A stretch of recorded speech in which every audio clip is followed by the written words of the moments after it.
నేను నష్టపెట్టాను, కేసు దాకా తీసుకెళ్ళాను అని అంటే, కాదయ్యా ఆయన ఎంత గొప్పవాడో మీకు మేము తెలియజేస్తామని చెప్పారు. ఇందులో ఆయన ఎంత గొప్పవాడో, ఎంత మృదు భాషో ఒకసారి చూపించండి సార్ గురించి.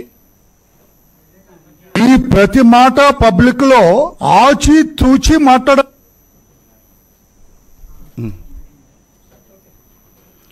ఒకసారి బాబు గారు ఎంత మృదు భాష చూడండి.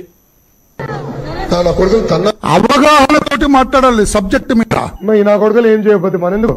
జస్ట్ లైక్ దట్ రోడ్డు మీద వెళ్ళేవారు మాట్లాడటానికి లేదు. చించిపాడు దంగుతాం.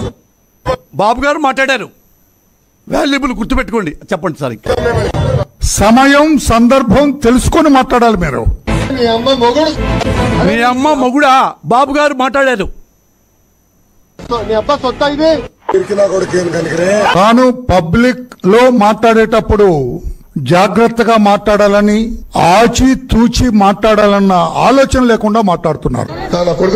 చంద్రబాబు నాయుడు గారు కూడా ఇట్లా ఇబ్బంది పెడతారు. మీరు రేపు వచ్చేది మేము, పోస్టింగ్ నిర్ణయించేది నేను. మీరు అన్నట్టు అంటే చంద్రబాబు గారు గెలుస్తారు ముఖ్యమంత్రిగా, ఎవడికెవడికి ఏ పోస్ట్ చేయాలో నేనే ఇస్తా అని చెప్పారు సారు. చెప్పండి. 2024 నుంచి 2029 వరకు ఆంధ్ర రాష్ట్ర ముఖ్యమంత్రిగా చంద్రబాబు నాయుడు గారే మళ్ళీ వస్తారు. దాని తర్వాత కూడా ప్రజలు ఆశీర్వదించి మళ్ళీ చంద్రబాబు నాయుడు గారు ముఖ్యమంత్రిగా ఉంటారు. పంది కొక్కులాగా ఇసుక తింటున్నాడు ఈ సైకో జగన్.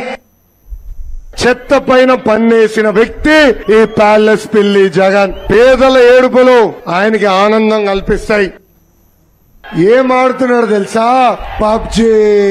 420 జగన్ చుట్టూ ఎవరుంటారు? 420లో. సాక్షి పేపర్ ఆర్టికల్, నేనేదో దళితుల్ని అవమానించామని రాశారు, నేనేదో దళితుల పైన అసభ్యంగా మాట్లాడాను నిన్న రాశారు. నిజమేంటంటే దళితులు పొడిసిందేమి పీకిందేమిలే, దళితులు పీకిందేమిలే, పొడిసిందేమిలే సార్ చెప్పారు.